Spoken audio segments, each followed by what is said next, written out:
오늘 말씀은 마태복음 27장 57절에서 66절 말씀입니다. 저물었을 때에 아리마대 부자 요셉이라 하는 사람이 왔으니 그도 예수의 제자라.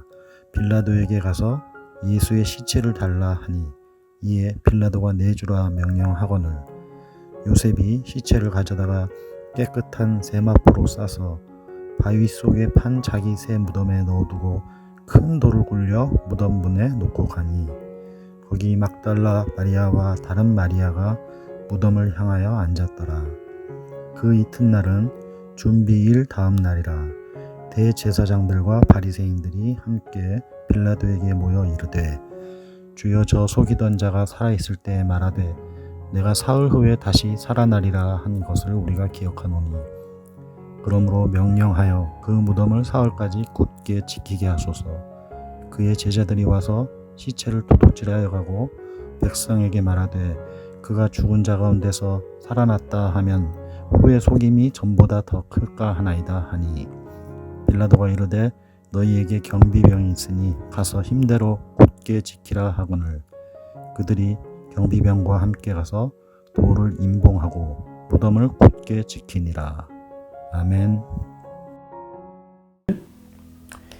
이 에거서 크리스티의 추리소설 중에 그리고 아무도 없었다라는 제목의 소설이 있습니다. 10명이 한 섬에 초대됩니다. 그리고 한 사람 한 사람씩 살해를 당합니다.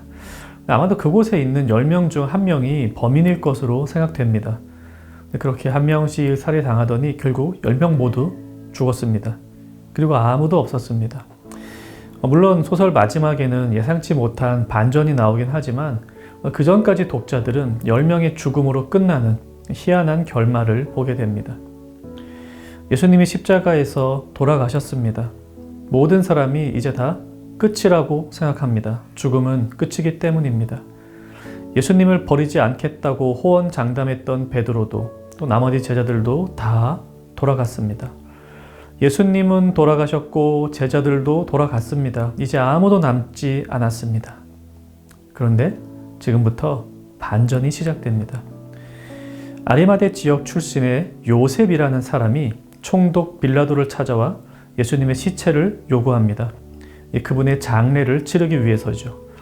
딱히 반대할 이유도 없고 또 요셉이 부유한 자로서 당시에 사회적으로 유력한 자였었기 때문에 빌라도는 그의 청대로 예수님의 시체를 내줍니다.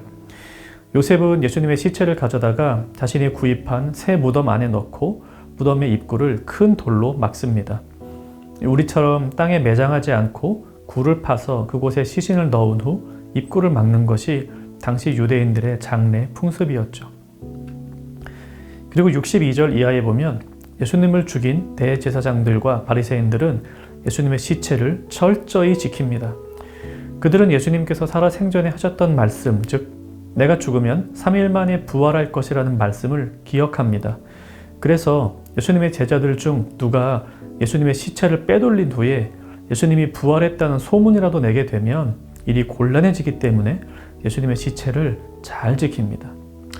이런 일들이 반전의 시작입니다. 어떻게 이런 일이 예수님의 죽음에 반전이 됩니까? 아리마대 사람 요셉은 공개적으로 예수님의 시체를 받아서 누구나 볼 수 있는 무덤에 집어넣었습니다. 이걸 본 사람들이 굉장히 많습니다.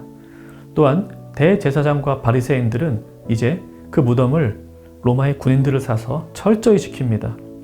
그래서 내일 아침 예수님께서 무덤에서 부활하셨을 때에 아무도 예수님의 부활에 의심을 제기할 수 없게 되었습니다. 요셉은 예수님에 대한 충정심에서, 대제사장과 바리새인들은 예수님에 대한 미움에서 이 같은 일들을 했지만 결론적으로는 예수님의 부활을 확실히 증거한 단초를 제공합니다. 죽음은 끝이 아닙니다. 비록 오늘은 죽음이 끝인 것처럼 보이지만 내일 우리 주님이 부활하십니다. 우리의 삶도 이 땅이 끝이 아닙니다. 우리 모두는 주님처럼 부활합니다. 부활을 앞둔 고요한 토요일, 조용히 반전을 진행시키신 하나님의 지혜에 감복합니다. 그분은 아무 일 없이 지나가는 것 같은 우리 인생에 찾아오셔서 우리에게 영원한 생명을 주셨습니다. 비록 세상에 치이기도 하고 괴로움도 받으며 살고 있지만 이미 이 땅에서부터 우리는 믿음으로 영생을 경험하며 살아갑니다. 그리고 아무도 없었다가 아니라 그리고 예수님의 부활이 있었습니다. 하나님은 오늘 예수님의 부활을 준비하고 계십니다. 마찬가지로 이 땅을 사는 우리 모두를 위해 하나님은 영원한 하나님 나라를 지금도 준비하신 채 우리를 기다리고 계십니다. 함께 기도합시다. 죽음과 고통이 끝이 아님을 믿고 고난 때문에 좌절하지 않는 인생을 살게 하옵소서. 또 부활을 소망하는 하루하루 살게 하옵소서. 오늘 하루 멋지게 반전을 꾀하시는 하나님의 지혜가 우리 모든 청년 가족과 함께하기를 축복합니다.